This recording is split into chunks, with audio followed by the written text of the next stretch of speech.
Good afternoon. Welcome to the Veterans Corner. It's been a while since we've had our show because of the pandemic, so it's really good to get back on board. And I'm especially excited about our guest today. We have a very special guest. His name is Andy Biggio. He is the author of The Rifle, one of the hottest selling books on the market now. He's a Marine. He served in Iraq, and he's more than just this book. This young man came home and has been working to help veterans in numerous ways ever since he came back. Started the Boston Wounded Vet Run, which has raised thousands upon thousands of dollars donated to our disabled veterans and veterans with issues that need help. Andrew, this is his 10th year doing that, but I'm going to turn this over to Andrew. Andy, thanks so much for coming. Been a long time. I've been wanting to get you on our program, and I know how busy you are. Thanks for having me, and I love to be local, especially my home state of Massachusetts, the whole birth of this idea and the birth of my wounded veteran, like you said, so I'm glad to be here in Mansfield. And this is The Rifle? This is The Rifle. There is nothing that will ever match this on planet Earth. It has over 210 signatures of some of America's last World War II veterans. And as a matter of fact, sadly, only half of this rifle is still alive from my 6-year journey. Wow. And I understand you took quite a few of them back to Europe. Yeah, one thing I noticed after interviewing these men for 6 years going on in between that time, I noticed about half of the men, if not more than half of the men, had never returned to the battlefields they served upon, and it's crazy to think, because if you talk to regular civilians or you talk to people that just love to vacation, right? The top places to go, go to Rome, go to Italy, go to Paris, go to France, and these are men who are young boys who, going back to those places would probably bring up unpleasant memories, and so they never went back, some of them, until I physically brought them. Right. How many did you bring? I brought in a total of, in a 2-year, 3-year span, I've brought in about 25 World War II veterans back to Italy, Normandy, Belgium, Luxembourg, Germany, Wow. France. I haven't brought anyone back to Holland yet. Yeah. What started you on this journey? My own family sacrifice during World War II, technically. I'm named after my great uncle, Andy Biggio, who was killed in World War II. It was my grandfather's brother. And when I finished my own service in Iraq and Afghanistan, I came home to start reading his letters that he wrote home before he was killed. Because I had some survivor's guilt that I was the namesake of someone that did not make it back from war. And I would read these 19-year-old kids' notes that he would send home to his mother. His mother was his best friend, And it's funny because I remember being in boot camp myself and training, and even in Iraq, and writing home to my mother. But there was a personal connection between him and his mom. More letters to him and his mom than him and his dad or his brothers. And you follow the journey of this 19-year-old kid slugging it through the hills of Italy in 1944, and then eventually until he gets killed. And his last letter home was September 12th. And he was killed on September 19th.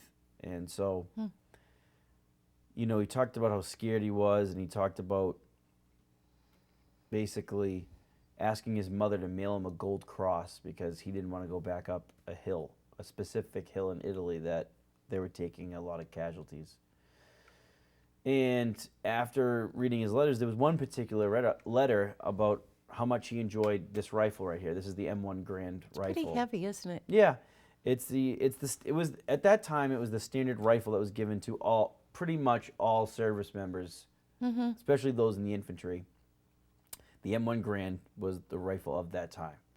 So they all have a personal story, a personal connection to it. And Andy wrote home in his letter about how much he enjoyed this rifle.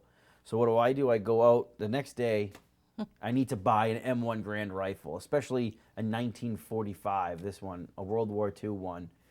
To have it, to possess it. I wanted to feel what he felt, hold what he held.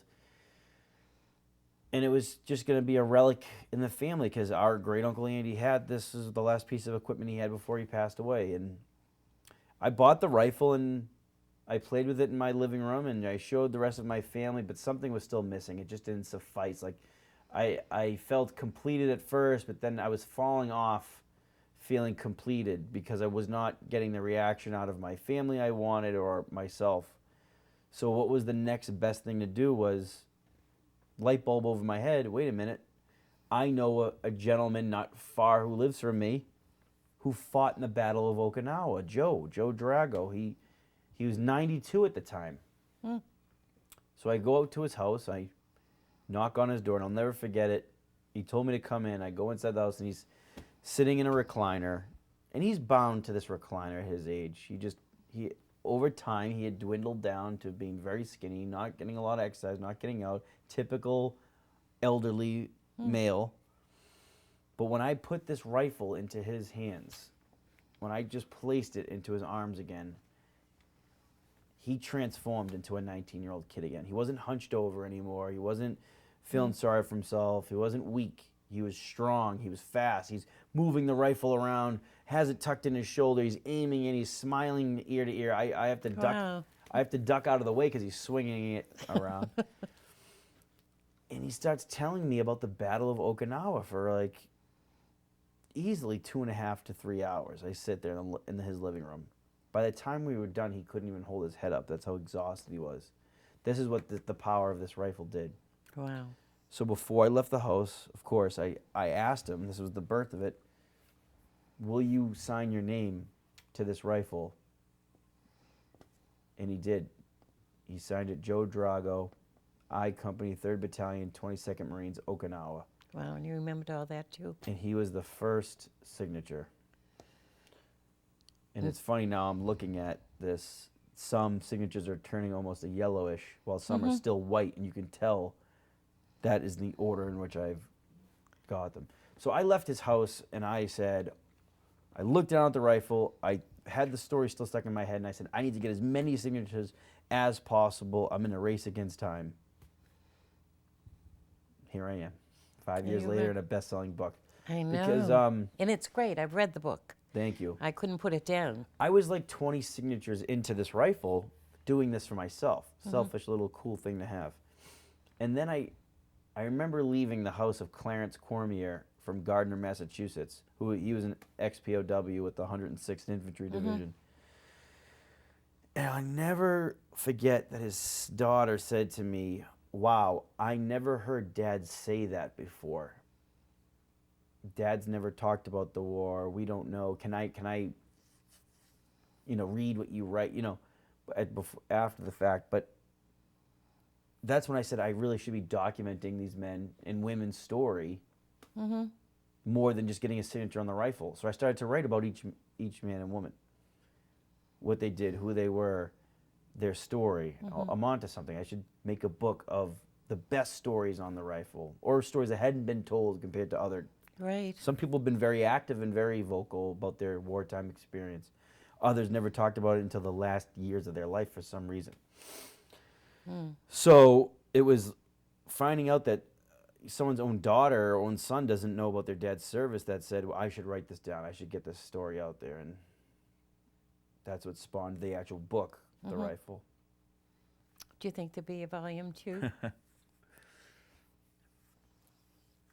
In the year 2021, I am Johnny come lately when it comes time to writing books about World War II, because you're not getting veterans and human beings in the prime of their life anymore. They don't have their memory. They don't have their strength. True. They're confused. So that makes it hard to corroborate what they say, right? So let's say if I wrote this book in 1987 or 1978 or whatever, I'd be great. There'd be a ton of World War II survivors around.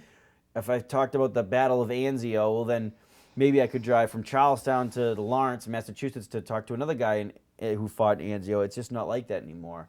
For that book, I had to interview one person on the East Coast, fly to Oregon, interview someone else who was in that unit because it was so rare to find survivors. Right, and timely. It took me a lot I did as best as I could. It took me a lot. It took me a lot of money, and it was a lot on my family. So I don't know if I could do a volume 2. Now I have interviews recorded of men who didn't like make the book per se, like chapter wise. Every man and woman that signed this rifle is mentioned in the book, but only 19 of them got their own chapter. So, but still, even if I listened to their interview that I did 4 years ago, I would have to go back and say, "Hey, John, remember when you said this? What did you mean by that?" On via a phone call.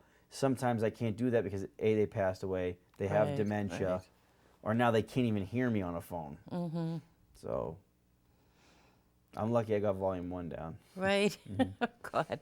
And it's wonderful. It really is. Thank you. I'm quite excited for you. And it has reached the top of the list. Yep, it was. I think the first day it became an Amazon bestseller.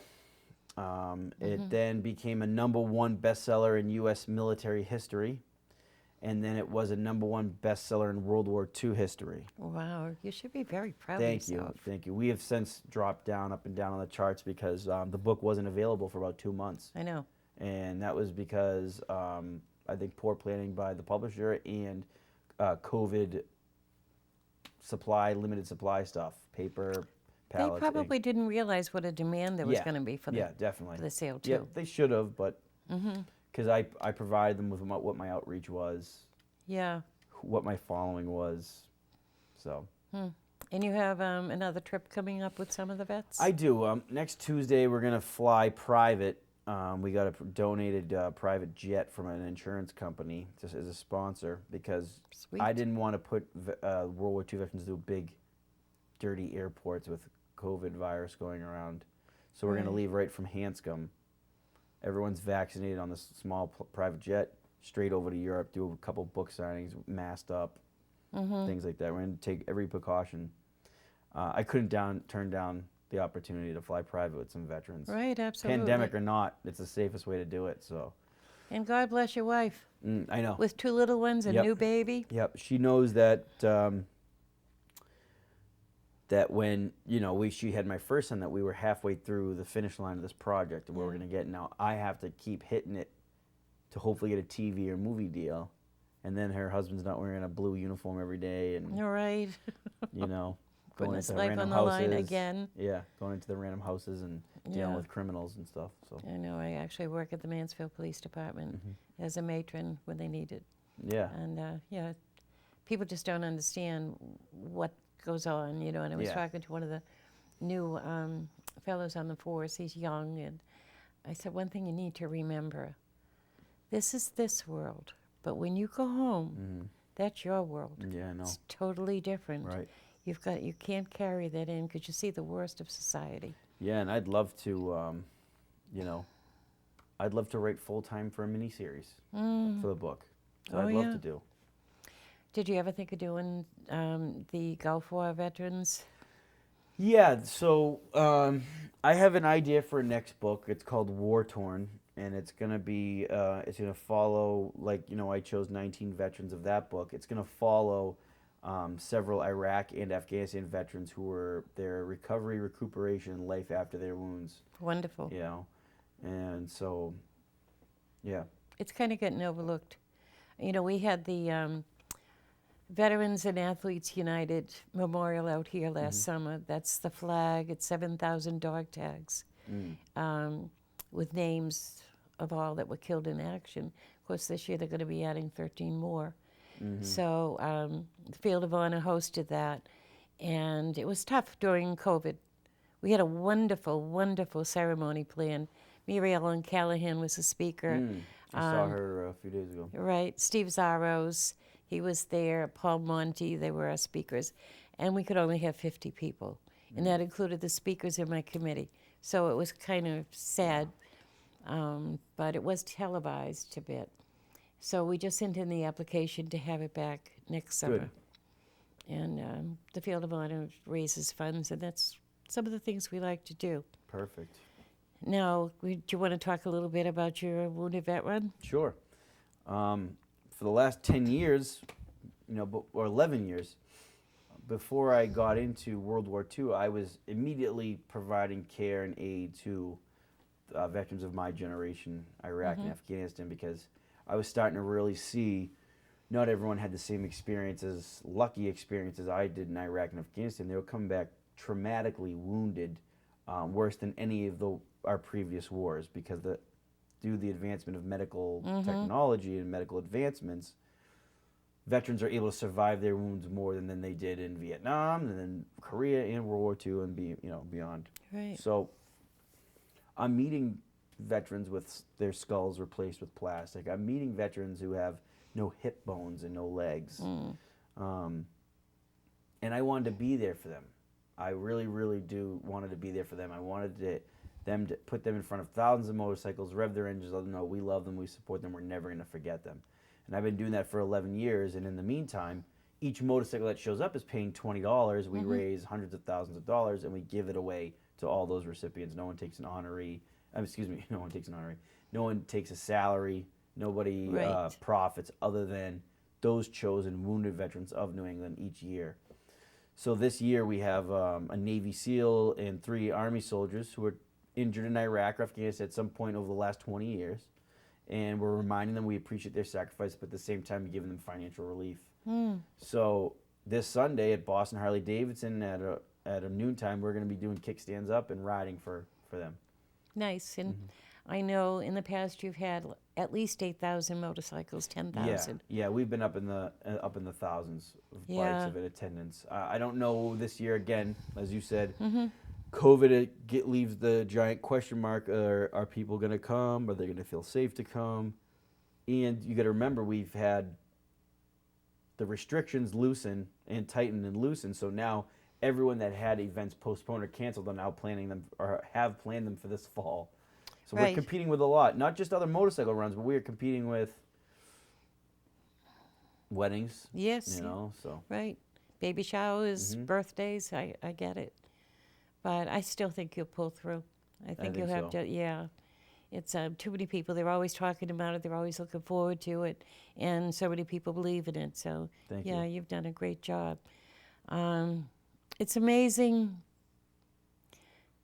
I personally appreciate the fact that you came home and you have done nothing but show your good heart and try to help your fellow veterans ever since you've been home. Thank you. I won't stop. No, and they need that. They really do. I worked for the VA for 30 years, and I've seen a lot, and I know what they've gone through. Pardon me? I don't think I knew you worked for the VA No, for 30 years. 30 years. Yep, at West Roxbury and the last 6 in Brockton. So, I've seen it all. Right. And like they say, if you ever want to see the cost of war, go to a VA. Right. So. Right in the lobby. Right. So anyhow, we would love to have you come back after your next trip. Do you think you'll have them set more signatures on your rifle? Just feed me. That's all I ask. Okay, that's no problem. I will. You'll find your way easier this time. I think we're going to have a new signature this Saturday. So, yeah. Andy, would you like to share with the audience where you get a lot of your funding for? Do people send donations, or how does that work? How can they help you? The first thing is they can buy my book, The Rifle, on Amazon. Right. And so money from the book goes to Boston's Wounded Vet Run. So I just know that because Amazon is like the easiest thing to say these days. But other than that, if they want to make a direct contribution specifically to our wounded veterans, it's theyfoughtweride.com. Theyfoughtweride.com, and all the money goes right to New England veterans who were traumatically wounded in our nation's wars in Iraq and Afghanistan. It's beautiful. Thank you. And you can also get your book through Barnes & Noble. Barnes & Noble, yep. Yeah, they were sold out on Amazon, and I had to go through Barnes & Noble in North Dakota, believe it or not. Wow. That's where mine came from. Wow. But, they're out there. People are looking for them. And please, be sure to get your copy. I'm sure they'll probably be sold out again. Be patient, but, just jump on it and get your copy today through Amazon. Like he said, I did get another copy overnight from Amazon. It was great. Amazon Prime, it's got it going on. Anything else you'd like to share with us? No, I'm just happy to be here, and thank you for everything you do for our veterans, and there's 2 veterans on here thanks to you. Nice. Walter Gilbert Gilbert, yeah. and Al Consigli. Yeah, I know. That's great. Mm. It makes me proud. Yep. Glad I could help out. My dad actually was in World War II, and he survived the Battle of the Bulge. Wow. And he never talked about it, but the one thing I overheard him tell someone one time was like, I drove that ammo truck over the Remagen Bridge, and I was never so scared of my life. Wow. Yeah, that's all I know about Wish I it. could have met him. Yeah, yeah, he was a good guy. A lot of them I wish I could have met. Well, we promised to feed you, and that's what we're going to do. Thanks. So, Andy, thank you so much for being here with us. It's very interesting. I know we'd love to have you back. I'll be back easily. Okay, Yep. good enough. Thank you, Mansfield, for tuning in, and we look forward to providing you another program in the very near future. Be well.